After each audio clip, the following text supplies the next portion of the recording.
Marcus Wellington adjusted his expensive Italian leather jacket as he stepped out of the black sedan at Buckingham Palace.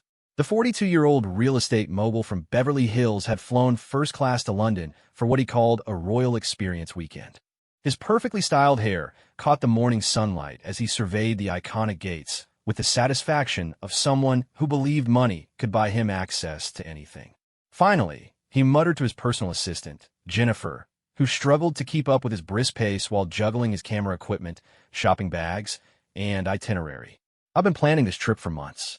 Do you know how much I'm paying for this royal tour package?" Jennifer, a patient woman in her 30s who had worked for Marcus for 3 years, simply nodded. She had learned long ago that his rhetorical questions were best met with silence. Marcus had a habit of treating everyone around him like servants, regardless of their actual position or the circumstances. The morning air was crisp, and tourists from around the world gathered behind the ornate black and gold gates, cameras ready to capture any glimpse of British royalty or pageantry. Children pressed their faces between the bars while their parents took photos.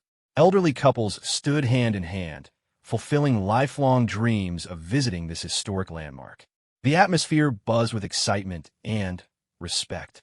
Marcus, however, seemed immune to the reverent mood. He pushed through the crowd without excuse-me's or apologies, his designer shoes clicking against the pavement with each determined step.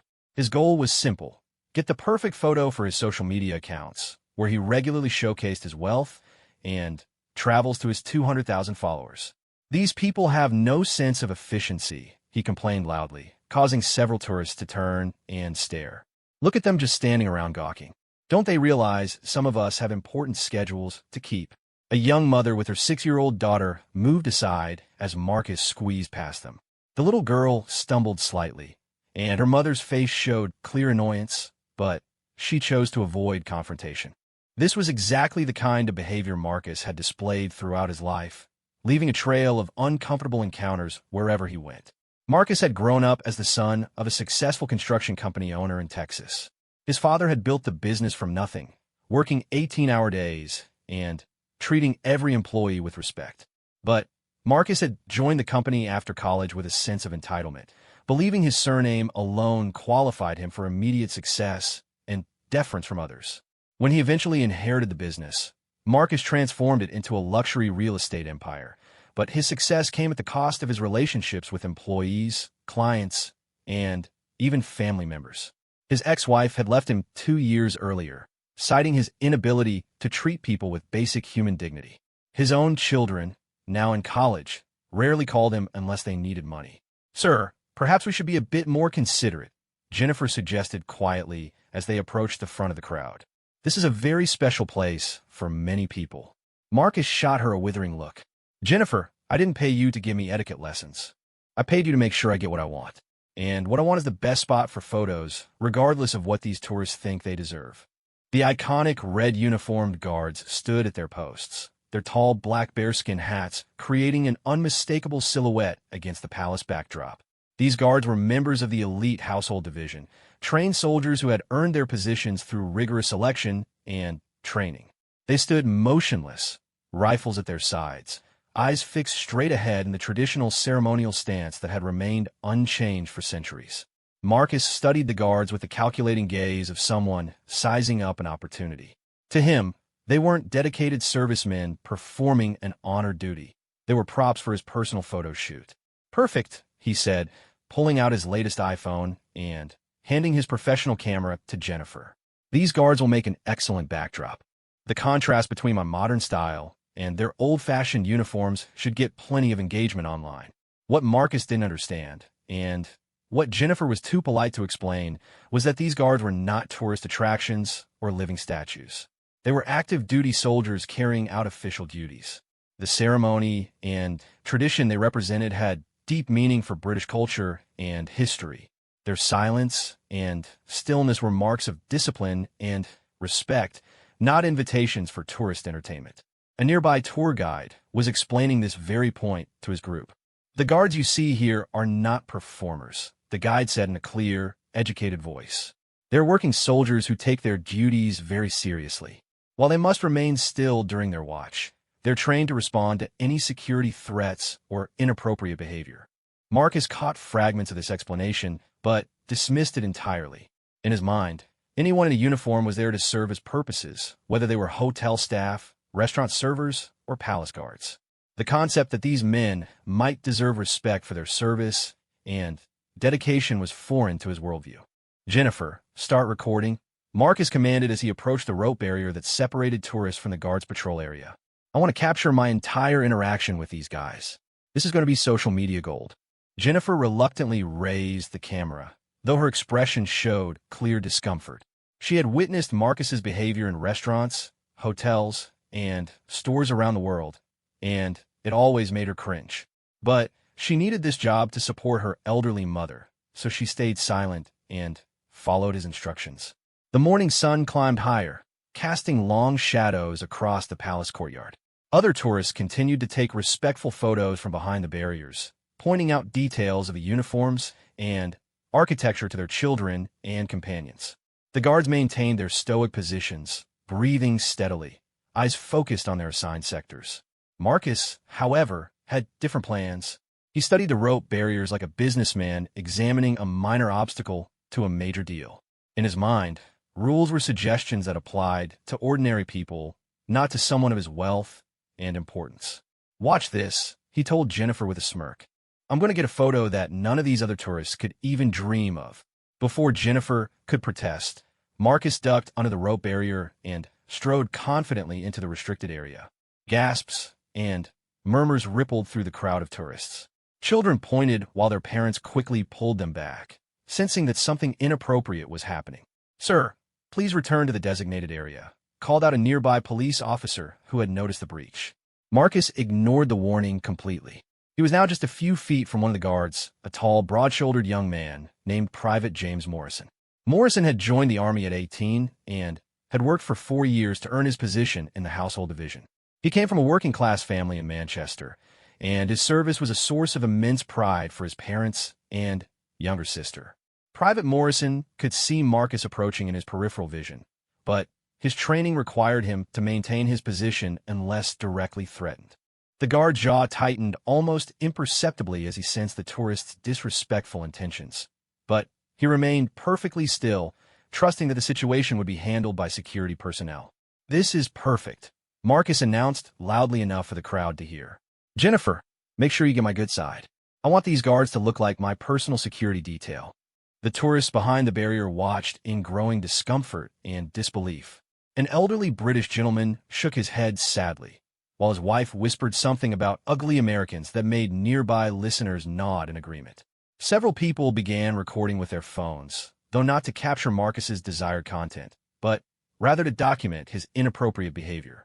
Marcus positioned himself directly in front of Private Morrison and began posing for photos. He made peace signs, flexed his muscles, and even pretended to give the guard orders like a commanding officer. Each pose was more disrespectful than the last, and the crowd's murmurs grew louder and more disapproving. "Can you believe this guy?" whispered a teenage tourist from Germany to her friend. "Has he no respect at all? Some people think money means they can do whatever they want," replied her companion sadly. Jennifer continued recording, though her hands shook slightly with embarrassment. She had worked for difficult employers before, but Marcus's behavior was reaching new levels of inappropriateness.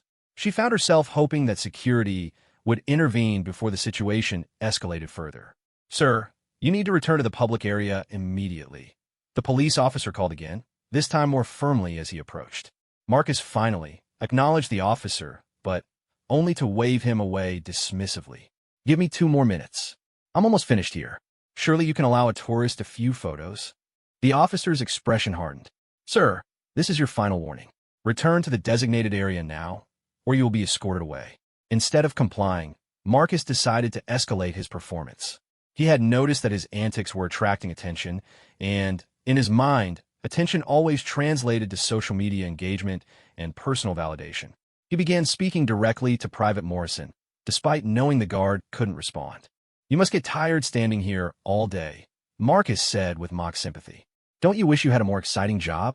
I could probably find you work in real estate if you're interested. The pay would certainly be better than whatever the government gives you." Private Morrison's training had prepared him for many situations, but dealing with entitled tourists who mocked his service was particularly challenging. He thought briefly of his father, who had served in the Navy for 20 years, and his sister, who was studying to become a teacher. They had taught him that service to others was the highest calling, whether in the military, education, or any other field that helped society function. The guard's stillness became even more impressive as he maintained his composure despite Marcus's increasingly inappropriate comments. His breathing remained steady, his posture perfect, his gaze fixed straight ahead. But those who looked closely could see the slight tension in his jaw that revealed his inner struggle to remain professional. Marcus interpreted the guard's silence as submission rather than discipline. This misunderstanding would prove to be a crucial error in judgment that would soon change the entire trajectory of his London vacation. "Jennifer, get closer," Marcus instructed, completely ignoring the approaching police officer and the increasingly agitated crowd. "I want the camera to capture the contrast between a successful entrepreneur and a government employee who just stand around all day." This comment was the final straw for many in the crowd. Voices of protest began rising from the tourists, with several people shouting their disapproval. A woman from Canada called out, "Have some respect," while a man from Australia added, "These guards serve your country too, mate." But Marcus was too absorbed in his performance to notice the changing mood around him. He was already planning his social media posts and imagining the likes and comments they would generate. In his mind, controversy was just another form of publicity, and publicity was always good for business. The police officer was now within a few steps of Marcus, his hand moving toward his radio to call for backup. The situation was clearly escalating beyond what could be handled with simple warnings. And that was when Marcus made the decision that would change everything. Looking directly at Private Morrison's perfectly pressed uniform and ceremonial decorations, he reached out his hand toward the guard's chest, intending to pat him condescendingly, as if he were a pet or a statue. "Don't worry, soldier boy," Marcus said with a patronizing smile. "Maybe someday you'll learn what real success looks like." What happened next would become the most expensive and humbling moment of Marcus Wellington's entire life. The moment Marcus's hand made contact with Private Morrison's uniform, everything changed. What Marcus had intended as a dismissive pat became the catalyst for a confrontation that would be recorded by dozens of smartphones and witnessed by hundreds of tourists. Private Morrison, feeling the unauthorized touch, responded exactly as his training dictated. His years of preparation kicked in automatically, his body moving with the precision and speed that had been drilled into him through countless hours of practice. In one fluid motion, he shifted his stance and deflected Marcus's hand, his movements controlled but firm. Marcus, who had been leaning forward in his arrogant gesture, suddenly found himself off balance. His expensive leather shoes, designed more for boardroom meetings than tourist activities, slipped on the smooth palace courtyard stones. He stumbled backward, his arms windmilling desperately as he tried to regain his footing. "What the hell?" Marcus shouted, his voice cracking with surprise and indignation. The crowd around the barriers erupted in gasps and exclamations as they watched the scene unfold. Private Morrison immediately resumed his ceremonial position, standing perfectly still with his rifle at his side, his face betraying no emotion. To the casual observer, it might have seemed like the guard had done nothing at all. But Marcus felt the full impact of the professional soldier's trained response. Unable to stop his backward momentum, Marcus crashed into the decorative rope barrier behind him. The heavy metal posts held firm, but Marcus's body didn't. His lower back struck the metal with a sickening thud that could be heard clearly by nearby tourists.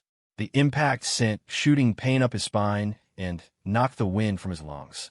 Marcus crumpled to the ground, his Italian leather jacket now scraped and dirty from his fall. His perfectly styled hair was disheveled, and his face was contorted with pain and shock.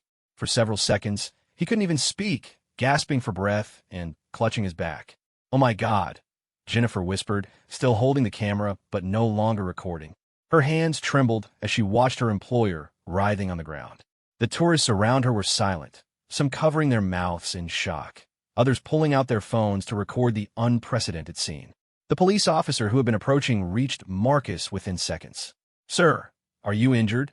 he asked, though his tone carried more professional obligation than sympathy. Marcus tried to sit up, but was immediately stopped by a sharp pain that shot through his lower back. "That guard attacked me," he gasped, pointing a shaking finger at Private Morrison. "I want him arrested. I want charges filed." Do you know who I am? The officer looked from Marcus to the guard, who continued to stand in perfect formation, then to the crowd of witnesses who had seen the entire interaction. Sir, from what I observed, you were the one who initiated physical contact. The guard was simply performing his duty. That's impossible, Marcus protested, though even as he spoke, he could hear the murmurs from the crowd contradicting his version of events. A woman from the crowd called out, "The tourist touched the guard first. We all saw it. He was being completely disrespectful," added another voice. "The guard didn't do anything wrong," shouted a third witness. Marcus looked around desperately, realizing that public opinion was entirely against him. The tourists who had initially watched his antics with mere disapproval now looked at him with open contempt. Children stared wide-eyed while their parents tried to explain why the man on the ground was in trouble. Jennifer approached cautiously, unsure whether to help her employer or distance herself from the embarrassing situation. "Marcus, maybe we should get you to a hospital," she suggested quietly. "I don't need a hospital," Marcus snapped, though the pain in his back was becoming more intense with each passing second. "I need justice. That guard assaulted me." The police officer spoke into his radio, calling for medical assistance and additional units. Within minutes, the scene was swarming with more officers, palace security personnel, and paramedics. The tourists were moved back to create a larger perimeter, but many continued to record the events with their phones. As the paramedics examined Marcus, testing his movement and checking for serious injury, he continued his verbal assault on everyone around him. "This is outrageous. I'm an American citizen. I demand to speak to someone in charge." The senior police officer who arrived on scene was Inspector Sarah Chun, a 15-year veteran of the Metropolitan Police who had dealt with countless tourist incidents over her career. She approached Marcus with the patient but firm demeanor of someone who had seen this type of entitled behavior many times before. "Sir, I'm Inspector Chun," she said clearly. "I need to understand exactly what happened here. Multiple witnesses have stated that you crossed the security barrier without authorization and made physical contact with a ceremonial guard. Is this accurate?" Marcus struggled to sit up straighter, wincing as the movement aggravated his injured back. "I barely touched him. It was just a friendly pat.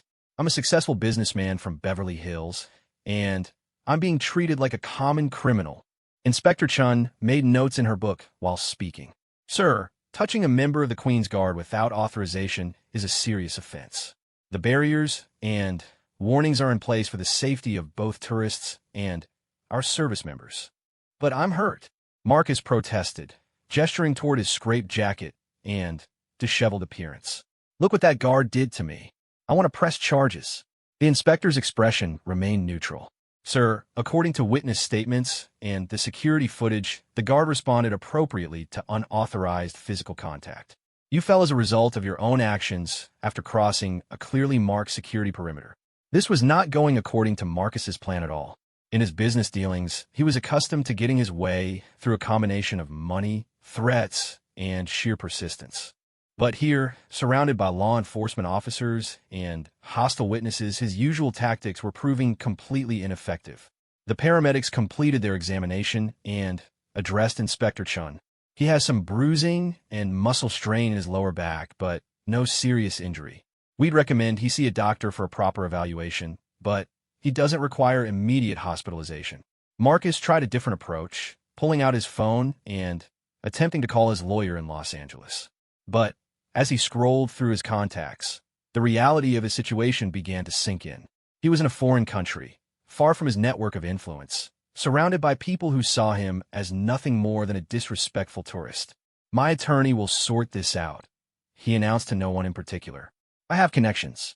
I know important people." Jennifer watched her employer with growing embarrassment and concern. She had witnessed his difficult behavior for years, but never in such a public and humiliating context. Other tourists continued to stare and whisper, and she could see people sharing videos of the incident on their phones. Inspector Chun continued her investigation by speaking with witnesses and reviewing the preliminary security footage. The evidence was clear and consistent. Marcus had deliberately crossed the security barrier, ignored multiple warnings from police, and initiated physical contact with Private Morrison. The guard's response had been textbook appropriate. "Sir," the inspector said when she returned to Marcus, "you're going to be charged with disorderly conduct and interfering with the duties of a ceremonial guard." This is a serious matter that will require you to appear before a magistrate.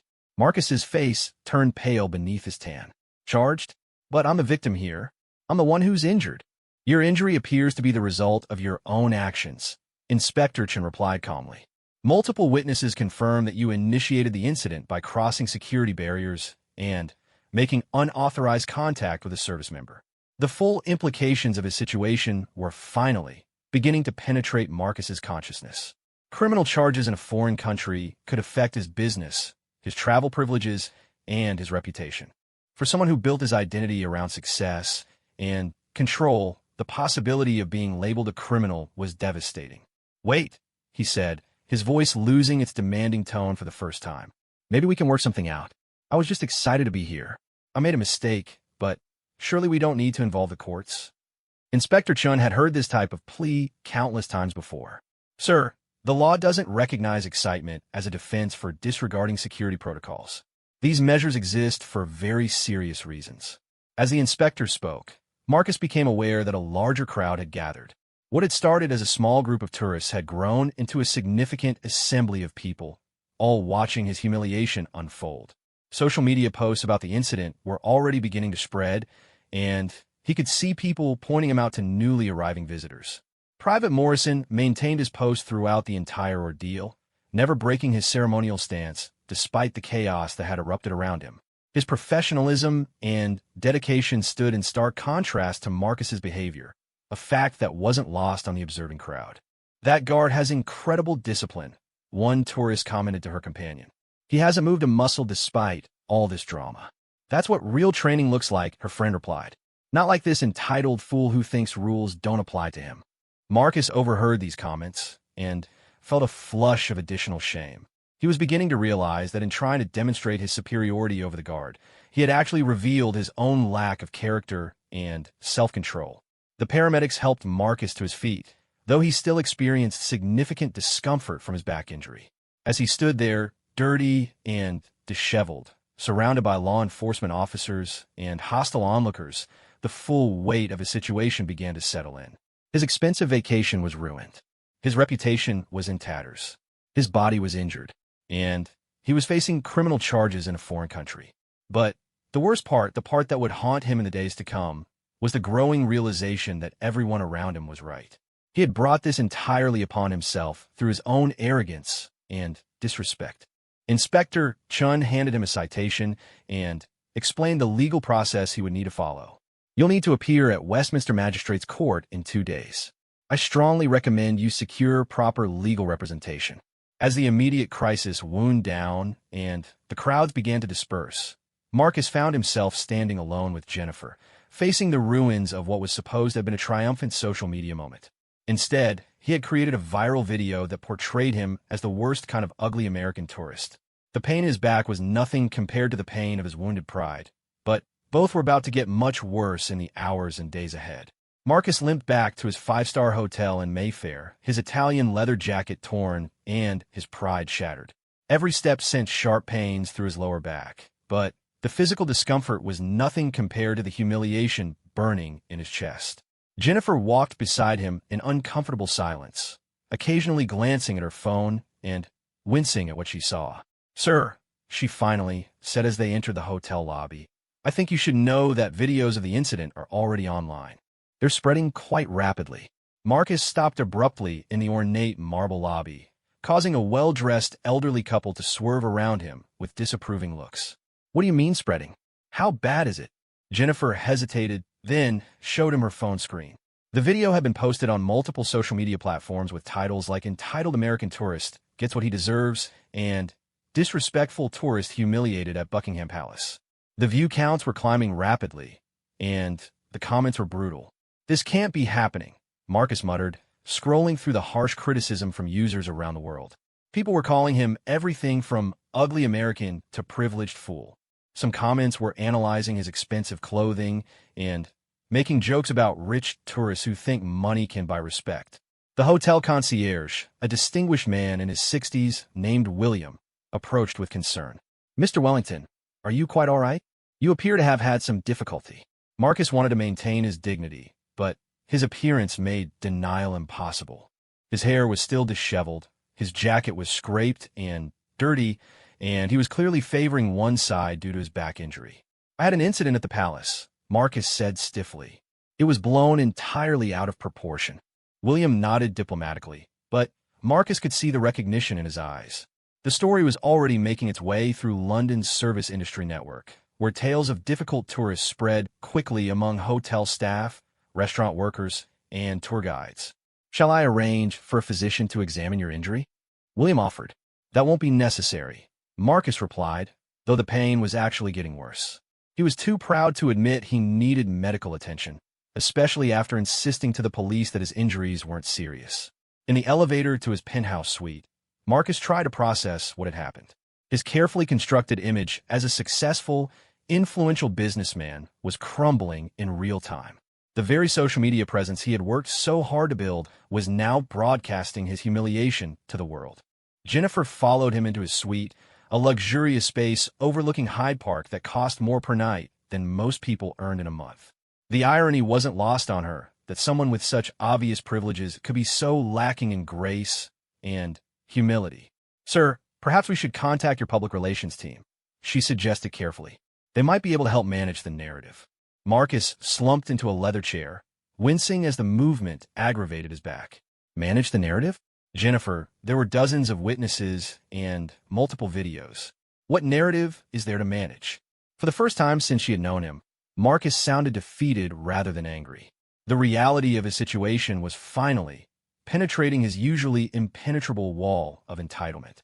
His phone rang, displaying his lawyer's number from Los Angeles. Marcus answered on the second ring. "Marcus, what the hell happened over there?"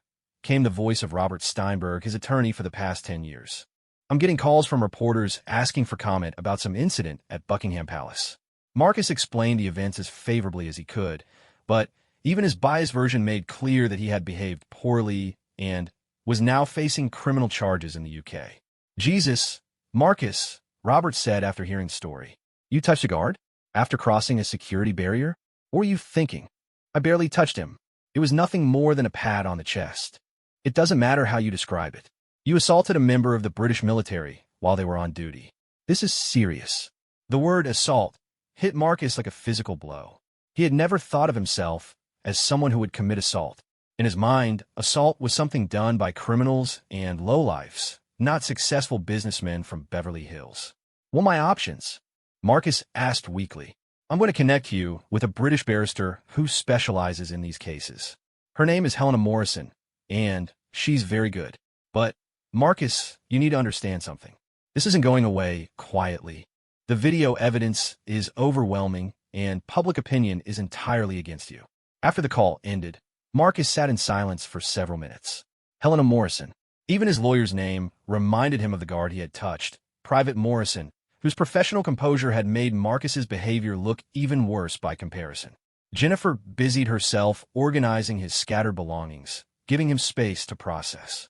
She had already begun mentally preparing her resignation letter, knowing that working for Marcus after this incident would be impossible. "Jennifer," Marcus said suddenly, "what do people really think of me?" The question caught her off guard. In 3 years of working for him, he had never asked for her honest opinion about anything personal.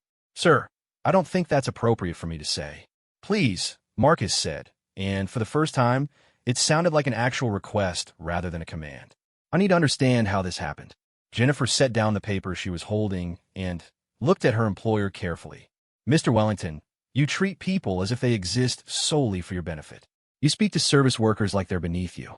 You act as if rules and common courtesy don't apply to you because you have money." Marcus wanted to argue, but the words stuck in his throat. Deep down, he knew she was right. "But I've been successful," he said weakly. "I've built a business empire." "Yes, sir, you have. But success in business doesn't give someone the right to disrespect others. That guard you touched has probably worked harder for his position than most people work for anything in their lives."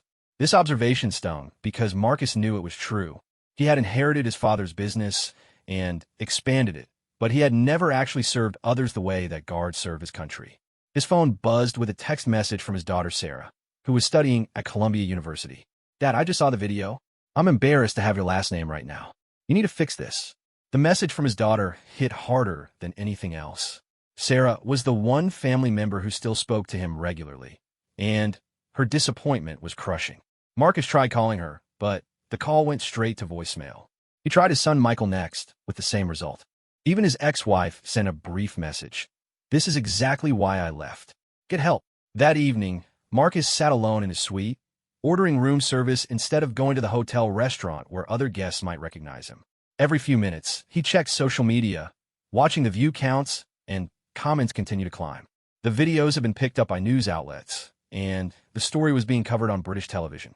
One news anchor described it as a perfect example of entitled tourism and used it as a launching point for a discussion about respect for military service members.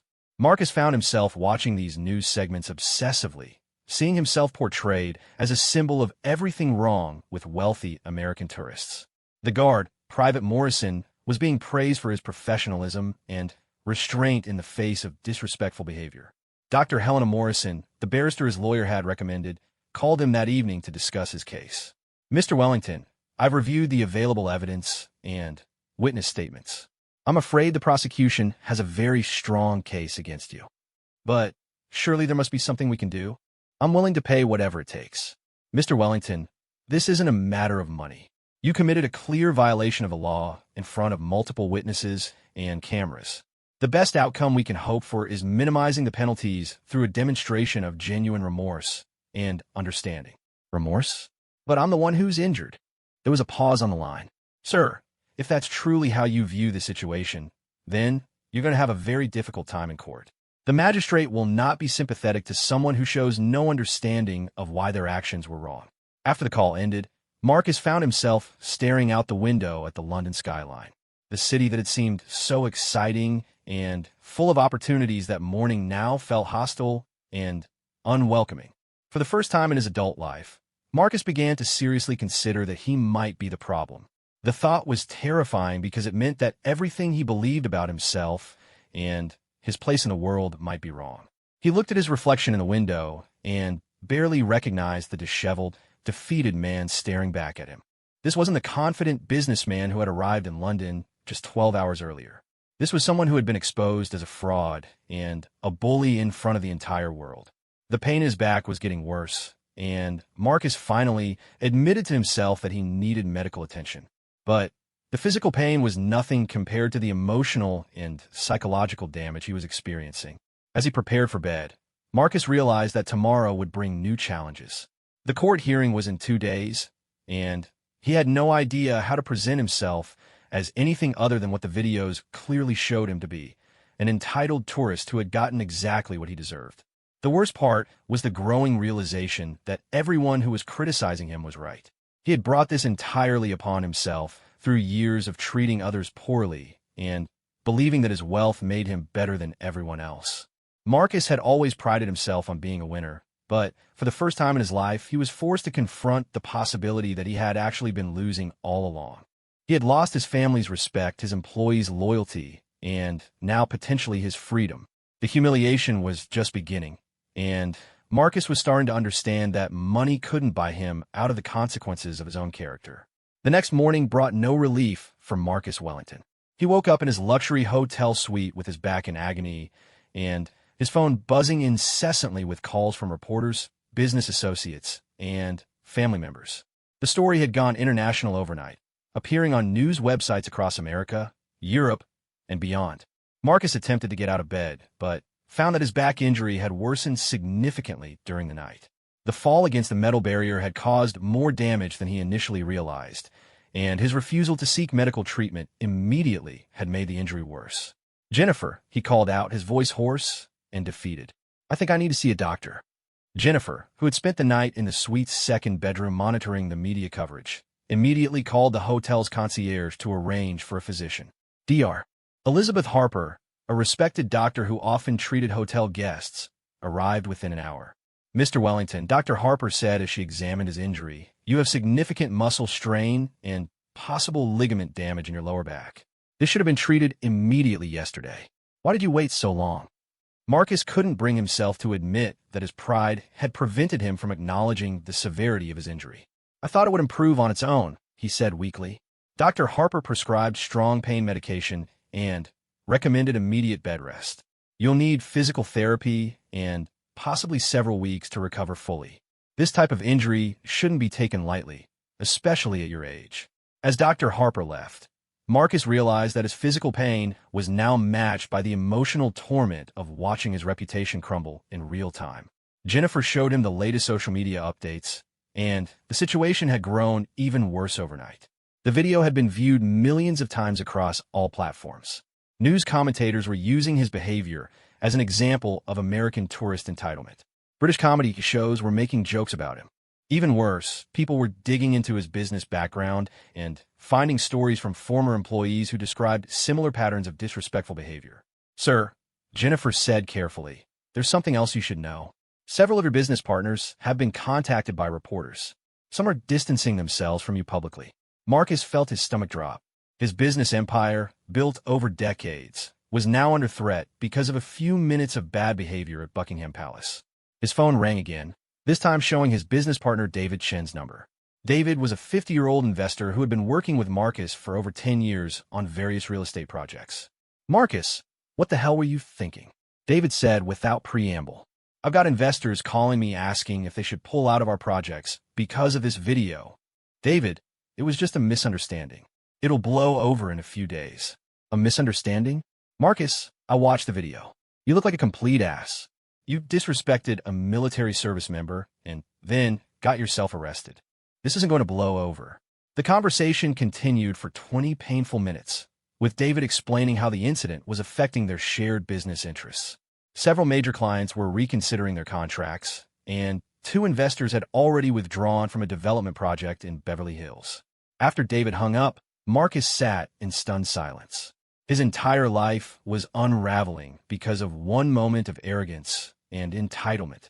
Dr. Helena Morrison, his British barrister, called that afternoon with an update on his legal situation. "Mr. Wellington, I've spoken with the prosecution, and they're not interested in plea negotiations. The evidence against you is overwhelming, and there's significant public pressure for them to treat this case seriously." "What does that mean for me?" "It means you're going to trial, and the outcome is likely to include fines, community service, and possibly a brief jail sentence. More importantly, you'll have a criminal record in the UK, which could affect your ability to travel internationally in the future." Marcus had never considered that his actions could have such far-reaching consequences. The possibility of being banned from international travel was devastating for someone whose business and lifestyle depended on global mobility. "Helena, there has to be something we can do. I'm willing to make a public apology, pay fines, whatever it takes." "Mr. Wellington, the prosecution isn't interested in your money. They want to make an example of you because this behavior has become a serious problem with tourists. You're going to need to demonstrate genuine understanding of why your actions were wrong, not just throw money at the problem." That afternoon, Marcus attempted to work from his hotel room, but found that concentrating was impossible. Every few minutes, someone would call or text about the incident. His assistant in Los Angeles reported that the office had been flooded with calls from reporters and angry customers. Most devastating was a call from his daughter Sarah. When she finally answered his repeated attempts to reach her, her voice was cold and distant. "Dad, I can't talk to you right now. My friends are sending me links to articles about you. I'm mortified. Professor Williams asked me if I was related to the man in the video. Sarah, please, I made a mistake. Don't let this affect our relationship. Dad, this isn't just a mistake. This is who you are. You've treated people this way my entire life. I just never realized how bad it was until I saw it on video." The call ended with Sarah hanging up, leaving Marcus alone with the crushing realization that his behavior had cost him the respect of the person he loved most. That evening, Marcus forced himself to watch the news coverage of his incident. The story had evolved beyond just the palace incident to become a broader discussion about privilege, respect, and accountability. One particularly painful segment featured an interview with a military veteran who explained the significance of the Queen's Guard and why Marcus's behavior was so offensive to service members and their families. "These guards represent centuries of military tradition and honor," the veteran explained. "For a tourist to treat them like props for a photo opportunity shows a complete lack of understanding of what service and sacrifice mean." Marcus found himself thinking about Private Morrison, the guard he had touched. He realized he had never even considered the guard as a real person with feelings, goals, and a life beyond his ceremonial duties. To Marcus, the guard had been nothing more than a living statue, an object for his entertainment. The next morning brought his court date. Helena Morrison met him at Westminster Magistrates Court, where a crowd of reporters had gathered. The irony wasn't lost on Marcus that he was now the center of attention in exactly the way he had always craved, but for all the wrong reasons.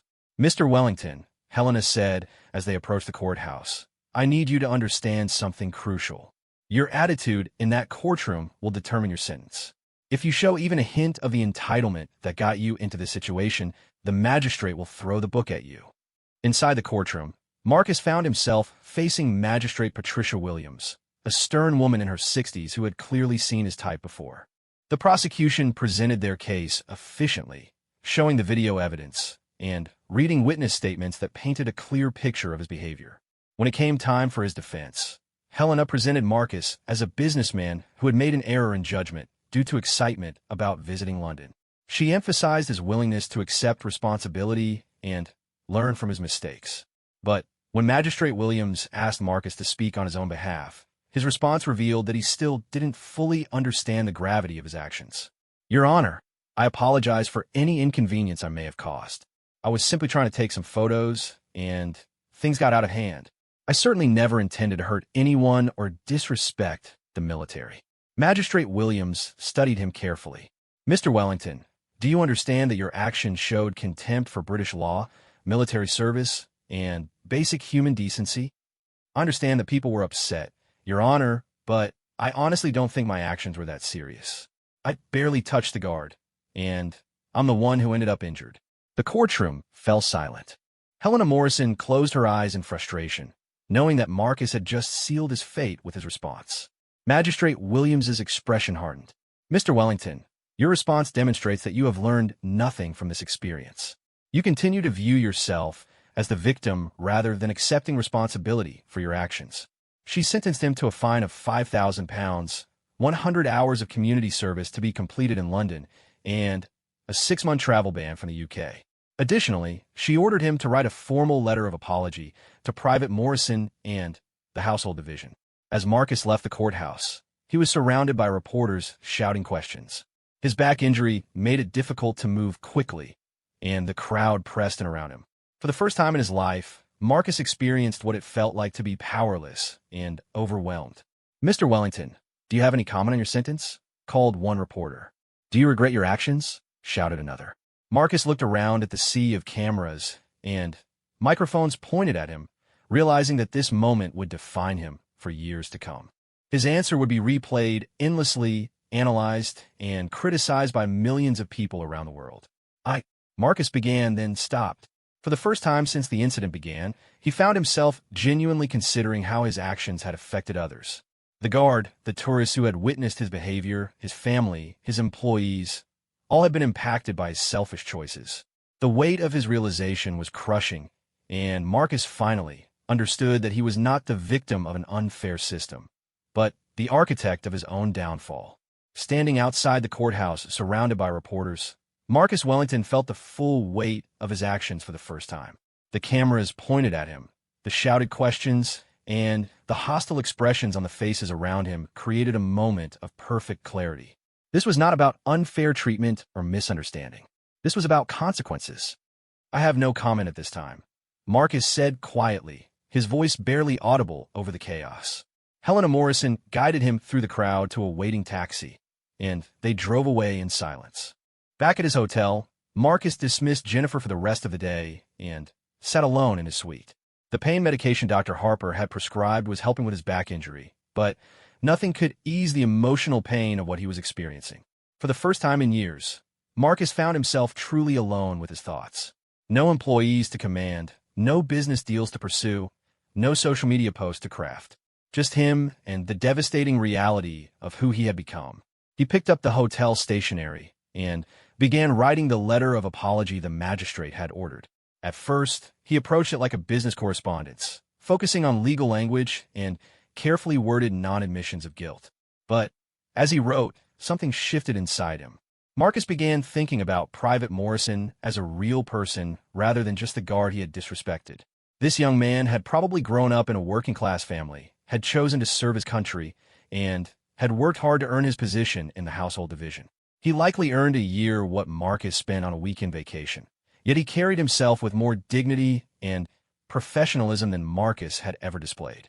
He started the letter again, this time writing from his heart rather than his legal training. "Dear Private Morrison," he began, "I'm writing to offer you my sincere and complete apology for my behavior at Buckingham Palace. There is no excuse for how I treated you. You were performing your duty with honor and professionalism, and I disrespected not only you, but your service, your uniform, and everything you represent." As Marcus continued writing, he found himself confronting truths about himself that he had avoided for decades. His treatment of Jennifer, his ex-wife, his children, his employees, and countless service workers over the years had all followed the same pattern of entitlement and disrespect. "I spent my entire adult life believing that my financial success gave me the right to treat others as inferior," he wrote. "I was wrong. Your dedication to service, your discipline, and your integrity represent values that I have never developed in myself, despite having every advantage in life." The letter grew to several pages as Marcus poured out his genuine remorse and newfound understanding. When he finished, he realized he was crying for the first time since his father's funeral 15 years earlier. Over the next several days, Marcus remained in London to begin his court-ordered community service. He had expected to be assigned to some menial task that would be merely an inconvenience, but instead found himself working at a homeless shelter in East London. The shelter served meals to dozens of people every day, many of them military veterans who had fallen on hard times. Marcus's supervisor was James Thompson, a former Army sergeant who had served 3 tours in Afghanistan before returning to civilian life and dedicating himself to helping other veterans. "So you're the American who disrespected the Queen's Guard," James said on Marcus's first day, his tone matter-of-fact rather than accusatory. "Yes," Marcus replied, expecting hostility or lectures about his behavior. Instead, James handed him an apron and pointed toward the kitchen. "Right then, let's see if you can be useful for something." Working in the shelter was unlike anything Marcus had ever experienced. He served meals to people who had nothing, yet many of them treated him with more kindness and respect than he had ever shown to others. Several of the veterans recognized him from the news coverage, but rather than judgment, they offered understanding. "We've all made mistakes, mate," said one former soldier named Tommy, who had lost his left arm in combat and struggled with housing stability. "The question is what you do after you realize you've messed up." Marcus found himself listening to the stories of people whose experiences were completely foreign to his privileged background. He met teachers who had lost their homes due to illness, workers who had been displaced by economic changes, and veterans who were struggling to adapt to civilian life despite their service and sacrifice. Most impactful was his conversation with Sarah Mitchell, a former military nurse who had served in the same unit as Private Morrison's older brother. She had been wounded in action and medically discharged, and despite her service record, she struggled to find employment that accommodated her disabilities. "You're Private Morrison," she told Marcus during a break. "He comes from a good family. His brother saved my life in Afghanistan. When I saw what you did to James, it broke my heart. Not because you hurt him physically, but because you treated him like he was worthless." "I know," Marcus said quietly. "I'm beginning to understand how wrong I was." Sarah studied his face carefully. "Are you? Or are you just saying what you think I want to hear?" The question forced Marcus to examine his own motivations.